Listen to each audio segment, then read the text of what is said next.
Assalaamu calaykum waraxmatullaahi wabarakaatuh. Kusoo dhawaada aqoon doon channel.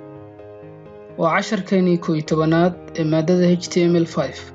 Waxaynu uga hadlaynaa video tag ama sida muuqaalada loo soo geliyo web page-ka. Video tag waxa uu caddeeyaa videoga ama muuqaalada sida movie clipska iyo noocyada kala duwan ee muuqaalada. URL-ka muuqaalka ama URL-ka videoga waxaa lagu dhex caddeyn doonaa attribute-ka source aynu u gudubno qaybteennii practical-ka. ugu horeyn aynu soo kicino text editor-ka, kadib waxaad imaataa qaybta body-ga. Hadda waxaan furaynaa tag-gaas oo ah video. Enter dheh. Kadib waxaad dib ugu laabanaysaa tag-gaad furtay oo ahaa video.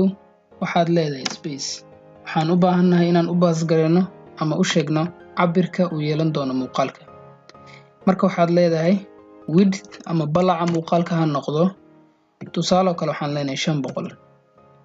Intaa markaan sameyno, hadda waxaan adeegsan doonaa attribute-ka source oo loo soo gaabiyo src.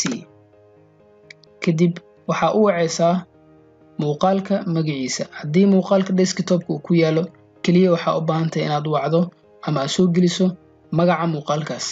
Haddii folder uu ku jirana, waxaad adeegsan doontaa step-kan aan hadda sameynayo. Waxaan leenahay radio. Muuqaalka waxa uu ku jiraa folder-ka magaciisa uu yahay radio. Kadib waxaad leedahay / muuqaalka magaciisana waa radio. Intaa markaan dhahno, waxaan u baahannahay inaan u baas gareyno ama aan u sheegno extension-ka uu muuqaalka leeyahay. Muuqaalkan extension-kiisa waa mp4.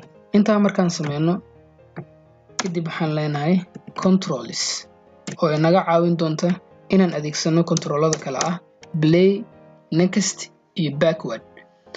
Waan save gareynaynaa, bal aynu tijaabino waxa aynu sameynay. Soo kici page-kaada.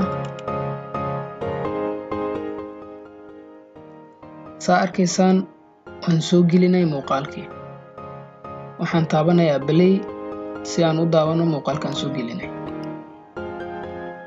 Assalaamu calaykum waraxmatullaahi wabarakaatuh. Kusoo dhawaada aqoon doon channel.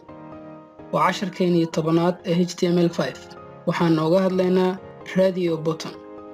Radio button waxay casharkeena intaa buu inoogu egyahay. Waan filayaa inaad wax badan ka faa'iideen. Intaan ku kulmi doonno casharka xiga, waxaan idinkaga tegayaa sida ay nabadgelyo. Wassalaamu calaykum waraxmatullaahi wabarakaatuh.